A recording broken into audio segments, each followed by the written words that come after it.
नमस्कार दर्शक बंधु मु दिव्य आपण मानक स्वागत जनाऊँच आज आउ एक जॉब इनफॉरमेशनल वीडियो को। दर्शक बंधु ओडिशार जो भाई और भौणी माने पुलिस चाकरी पाई अपेक्षा करथिले सेमानक पाई ओडिशा पुलिस तरफ आसिला खुशीर खबर। तेबे ओडिशा पुलिस तरफ 933 गोटी एसआई पदवी वर्तमान निजुक्ति आसी जार ऑनलाइन आवेदन पाई सर्ट नोटिफिकेशन आसी जाइछि। तेबे दर्शक बंधु आसंतु जानि नबा जे ओडिशा पुलिस एसआई जॉब रे को माने आवेदन करि परिबे, इलिजिबिलिटी क्राइटेरिया कौन रही, सिलेबस कौन रही, एग्जाम केमिति हेबो, ऑनलाइन ना ऑफलाइन, तेबे डिटेल सब किछि ए वीडियो माध्यम रे आलोचना करिबा। तेबे आसंतु वीडियो को स्टार्ट कर दबा। तेबे दर्शक बंधु ओडिशार जो भाई और भौणी मानकर बयस 1/1/2025 सुधा जदि सेमानकर बयस 21 वर्ष होउथिबो सर्वाधिक 30 वर्ष बयस पर्यंत आपण माने एप्लाई करि परिबे। साधारणतः जनरल पिला मानक पई 21 वर्ष रु 25 वर्ष समय रहिछि, किंतु एससी एसटी एससीबीसी मानक एवं वुमेन मानक पई रहिछि एज रिलैक्सेशन 5 वर्ष। तेबे 21 वर्ष रु 30 वर्ष बयसर पिला माने आवेदन करि परिबे एवं आपण माने ग्रेजुएशन करिथिबा बा +3 करिथिबा आवश्यक। तेबे जाय आपण माने एही ओडिशा एसआई बा पुलिस जॉब रे आपण माने आवेदन करि परिबे, जार ऑनलाइन रजिस्ट्रेशन एवं सबमिशन ऑफ एप्लिकेशन प्रक्रियाटी 20/1/2025 रु स्टार्ट हेबो। तेबे आज ହେଲା 18 तारिख आ 2 दिन पर 20 जनवरी 2025 रु स्टार्ट हेबो एवं एंड डेट रहिछि 10 फेब्रुआरी 2025 राति 10टा PM पर्यंत। तेबे आपण माने आ विलंब न करी 20 तारिख रु आरंभ होबो। तेबे आपण माने से 4-5 दिन भितरे आपण माने अप्लाई करि नेबे, कारण शेष आड़ को जदि आपण माने अपेक्षा करिवे साइड बहुत प्रॉब्लम देखा देबो, स्लो हे जो साइड। तेबे आपण माने जानिले जे ऑनलाइन आवेदन तारीखटी रही 20 जनवरी रु 10/2/2025 पर्यंत। तेबे अप्लाई करिया पई कोनोसी फी पड़िबो नाही, समस्तनको पई निशुल्क बा मागणा अटे।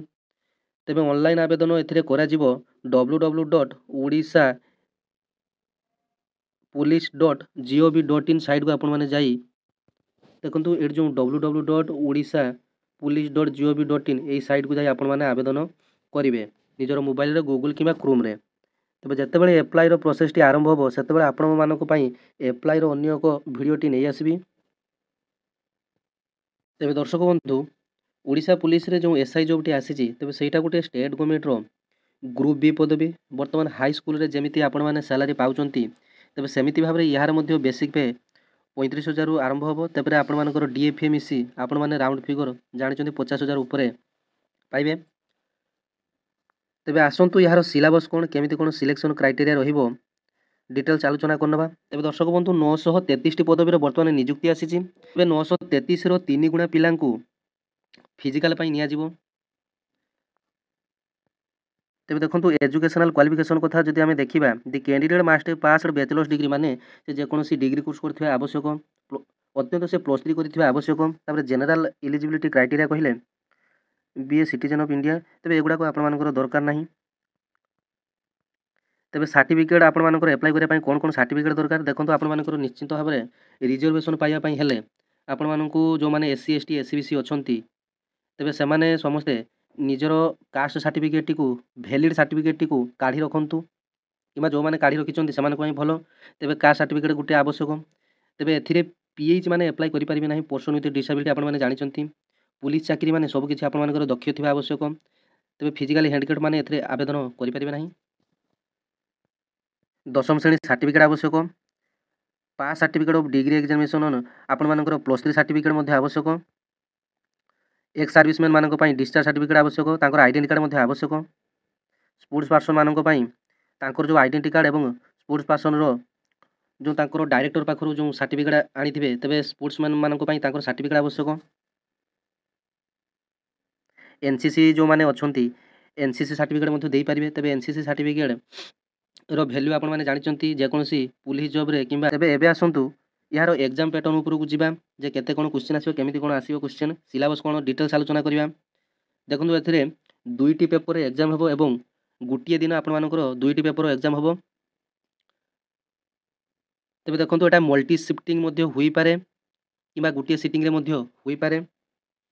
तेबे ऑनलाइन बेस्ड या हबो, कंप्यूटर बेस्ड मध्ये टेस्ट हबो। ତେବେ ଆପଣମାନେ ଜାଣିଥିବେ ଯେ ମଲ୍ଟି ସିଫ୍ଟିଂରେ ହେଲେ ଆପଣମାନଙ୍କର କେତେ ପ୍ରୋବ୍ଲେମ୍ ରହୁଛି। ବର୍ତ୍ତମାନ ନର୍ମାଲାଇଜେସନ୍ ପ୍ରକ୍ରିୟା ପାଇଁ କେତେ ପିଲା ବଳି ପଡ଼ୁଛନ୍ତି। ତେବେ ଗୋଟିଏ ଦିନ ଗୋଟିଏ ସିଫ୍ଟିଂରେ ସମସ୍ତଙ୍କର ଏକ୍ଜାମ୍ ହେଲେ ଏବଂ ଅଫଲାଇନ୍ରେ ଏକ୍ଜାମ୍ ହେଲେ ସମସ୍ତଙ୍କ ପାଇଁ ଭଲ ହୁଅନ୍ତା। ଅନଲାଇନ୍ରେ ଏକ୍ଜାମ୍ ହେଲେ ମଧ୍ୟ କରପ୍ସନ୍ ହେଉଛି, ଅଫଲାଇନ୍ରେ ଏକ୍ଜାମ୍ ହେଲେ ମଧ୍ୟ କରପ୍ସନ୍ ହେଉଛି। ତେଣୁ କରପ୍ସନ୍ ହେବା ଥୟ। ତେବେ ନର୍ମାଲାଇଜେସନ୍ କାରଣ ପାଇଁ ପିଲାମାନେ ବହୁତ ମେଧାବୀ ପିଲାମାନେ ବହୁତ ବଳି ପଡ଼ିଯାଉଛନ୍ତି। ତେବେ ଆସନ୍ତୁ ଏହାର ଡିଟେଲ୍ ସିଲାବସ୍ ଆଲୋଚନା କରିନେବା। ଦେଖନ୍ତୁ ପେପର୍ 1ରେ ଆପଣମାନଙ୍କର general English and Odia language ଆସିବ 100 ମାର୍କର 90 ମିନିଟ୍ ଆପଣମାନଙ୍କର ରହିଛି। ଗୋଟିଏ ପ୍ରଶ୍ନର ଉତ୍ତର ପାଇଁ ଗୋଟିଏ ମାର୍କ, ଗୋଟିଏ ଭୁଲ ଉତ୍ତର ପାଇଁ ଆପଣମାନଙ୍କର 0.25 ମାର୍କ କଟିବ, ଅର୍ଥାତ୍ 4ଟି ଭୁଲ ହେଲେ ଗୋଟିଏ ମାର୍କ କଟିବ। ଗୋଟିଏ ଭୁଲ ହେଲେ ଆପଣମାନଙ୍କର ଗୋଟିଏ ମାର୍କ କଟିବ, ପୁଣି ତା ସହିତ 4ଟି ଭୁଲ ହେଲେ ଆପଣମାନଙ୍କର ଗୋଟିଏ ମାର୍କ କଟିବ। ତେବେ ପେପର୍ 2ରେ ଆପଣମାନଙ୍କ ପାଇଁ ଜେନେରାଲ୍ ଷ୍ଟଡିଜ୍ ରହିଛି। ତେବେ ଏକ୍ଜାମ୍ର ମାର୍କ ଅନୁସାରେ ସର୍ବମୋଟ ପୋଷ୍ଟର 3 ଗୁଣା ପିଲା ଶାରୀରିକ ଦକ୍ଷତା ବା ଫିଜିକାଲ୍ ପାଇଁ ଯିବେ। ଦେଖନ୍ତୁ ପେପର୍ 1ରେ ଯେଉଁ 100 ମାର୍କର କ୍ୱେଶ୍ଚିନ୍ଟି ଆସିବ ସେଇଟା ଦେଖନ୍ତୁ ଜେନେରାଲ୍ ଇଂଲିଶ ଆସିବ। ଦେଖନ୍ତୁ comprehension of given a passage ଆପଣମାନଙ୍କ ପାଇଁ କମ୍ପ୍ରିହେନ୍ସନ୍ ଅଫ୍ ଏ ଗିଭେନ୍ ପ୍ୟାସେଜ୍ରୁ ପ୍ୟାସେଜ୍ ଆସିବ। ୟୁଜ୍ ଆଣ୍ଡ ଭୋକାବୁଲାରୀ ଆସିବ। Question to test of the knowledge of grammar ଆପଣମାନଙ୍କର ଇଂଲିଶର ଯେଉଁ ଗ୍ରାମାର ରହିଛି, ଯେତେ ପ୍ରକାର ଆପଣମାନଙ୍କର ଗ୍ରାମାର ରହିଛି ସେ ଗ୍ରାମାର ଭିତରୁ ମଧ୍ୟ କ୍ୱେଶ୍ଚିନ୍ ଆସିବ। ତେବେ ଓଡ଼ିଆ ଲାଙ୍ଗୁଏଜ୍ରେ ମଧ୍ୟ comprehension of a given passage ଆପଣମାନଙ୍କର ପ୍ୟାସେଜ୍ ଆସିବ। ତେବେ ଭୋକାବୁଲାରୀରୁ ମଧ୍ୟ କିଛି କ୍ୱେଶ୍ଚିନ୍ ଆସିବ। Translate from English to Odia. ତେବେ ଦେଖନ୍ତୁ ଇଂଲିଶରେ ଆପଣମାନଙ୍କ ପାଇଁ ଦେଇଥିବ, ତାକୁ ଆପଣମାନେ ଓଡ଼ିଆରେ କନଭର୍ଟ କରିବେ। ତେବେ ଏଇଟା ରହିଲା ଆପଣମାନଙ୍କର ପେପର୍ 1ର ଟୋଟାଲ୍ ସିଲାବସ୍। ତେବେ ପେପର୍ 2ରେ ମଧ୍ୟ ସିଲାବସ୍ଟି ଦେଖିନେବା। ଦେଖନ୍ତୁ ପେପର୍ 2ରେ ଆପଣମାନଙ୍କ ପାଇଁ 200 ମାର୍କ ରହିଛି କେବଳ ଜେନେରାଲ୍ ଷ୍ଟଡିଜ୍। ଦେଖନ୍ତୁ ପେପର୍ 2ରେ ଆପଣମାନଙ୍କର 200 ମାର୍କ କ୍ୱେଶ୍ଚିନ୍ ଆସିବ। କେଉଁଥିରୁ କ'ଣ କେମିତି କ୍ୱେଶ୍ଚିନ୍ ଆସିବ ଦେଖନ୍ତୁ। The nature and standard of question will be such that well educated person should be to answer with giving specialization. ଛାଡ଼ନ୍ତୁ general science and recent science, technological developments, current events of national and international importance, history of India from ancient time. ତାପରେ ଆପଣମାନଙ୍କର India and world geography, Indian polity and economy, mental ability test. ଦେଖନ୍ତୁ ଏଇ general study ଭିତରେ ଆପଣମାନଙ୍କର reasoning ମଧ୍ୟ ରହୁଛି। ଦେଖନ୍ତୁ numerical ability test of arithmetic. ତେବେ ଦେଖନ୍ତୁ ଗଣିତ ମଧ୍ୟ ଏଇଥିରେ ଆପଣମାନଙ୍କର ଏଡ୍ କରିଦେଇଛି। ଗଣିତ ମଧ୍ୟ ଆପଣମାନଙ୍କର ହେବ। Basic computer literacy. ଦେଖନ୍ତୁ ଏଇ 200 ମାର୍କ ମଧ୍ୟରେ ଆପଣମାନଙ୍କର ଏଠାରେ ଜେନେରାଲ୍ ଷ୍ଟଡିଜ୍ ଲେଖାଯାଇଛି, କିନ୍ତୁ ୟା ଭିତରେ ଆପଣମାନଙ୍କର ସବୁ କିଛି ଡିଟେଲ୍ ଯାଉଛି, ଯେମିତି କମ୍ପ୍ୟୁଟର ଏବଂ ଆପଣଙ୍କର ମ୍ୟାଥ୍ ରିଜନିଂ ୟା ଭିତରେ ଯାଉଛି।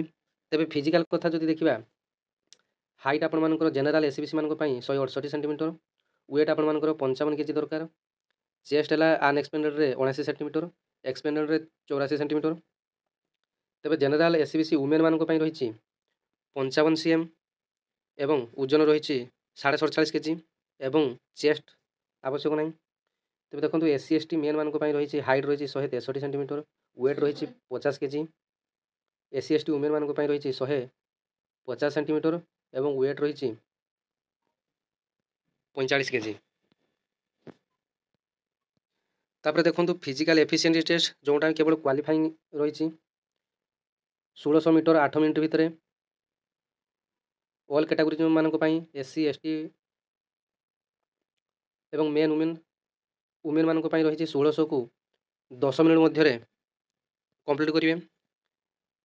ଏବେ ଦେଖନ୍ତୁ ଲଙ୍ଗ୍ ଜାମ୍ପ ରହିଛି 3.33 ମିଟର 3ଟି ଆଟେମ୍ପ୍ଟ ମଧ୍ୟରେ ଆପଣମାନେ କ୍ୱାଲିଫାଇ କରିବା ପାଇଁ ପଡ଼ିବ।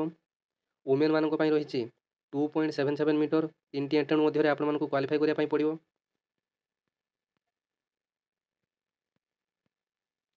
ତେବେ ଦେଖନ୍ତୁ NCC ସାର୍ଟିଫିକେଟ୍ ଯେଉଁମାନଙ୍କର ଥିବ, ଯଦି B ଗ୍ରେଡ୍ ସାର୍ଟିଫିକେଟ୍ ଥାଏ ତେବେ 1 ମାର୍କ ସେମାନଙ୍କୁ ମିଳିବ। ତେବେ C କ୍ୟାଟାଗୋରୀ ସାର୍ଟିଫିକେଟ୍ ଥିଲେ 2 ମାର୍କ ସେମାନଙ୍କୁ ଛାଡ଼ ମିଳିବ। ତେବେ ଆଶା କରୁଛି ଆପଣମାନଙ୍କୁ କମ୍ପ୍ଲିଟ୍ ଇନଫର୍ମେସନ୍ ଦେଇସାରିଛି। ତେବେ ଭିଡ଼ିଓଟି ଯଦି ଆପଣମାନଙ୍କୁ ଇନଫର୍ମେଟିଭ୍ ଲାଗିବ ଏବଂ ଜେନ୍ୟୁନ୍ ଲାଗିବ, ଚ୍ୟାନେଲଟିକୁ ନିଶ୍ଚିତ ଭାବରେ ସବସ୍କ୍ରାଇବ୍ କରିନେବେ। ପାଖରେ ଥିବା ଘଣ୍ଟି ଚିହ୍ନଟିକୁ ଦବାଇ ଅଲ୍ ନୋଟିଫିକେସନରେ ସେଟ୍ କରିଦେବେ, ଯାହାଫଳରେ ଓଡ଼ିଶାର ଯେକୌଣସି ବି ଜବ୍ ଆସୁଛି ତାହାର ଅପଡ଼େଟ୍ ଆପଣମାନେ ଏହି ଚ୍ୟାନେଲ୍ ମାଧ୍ୟମରେ ପାଇପାରିବେ। ଜୟ ଜଗନ୍ନାଥ, ଧନ୍ୟବାଦ।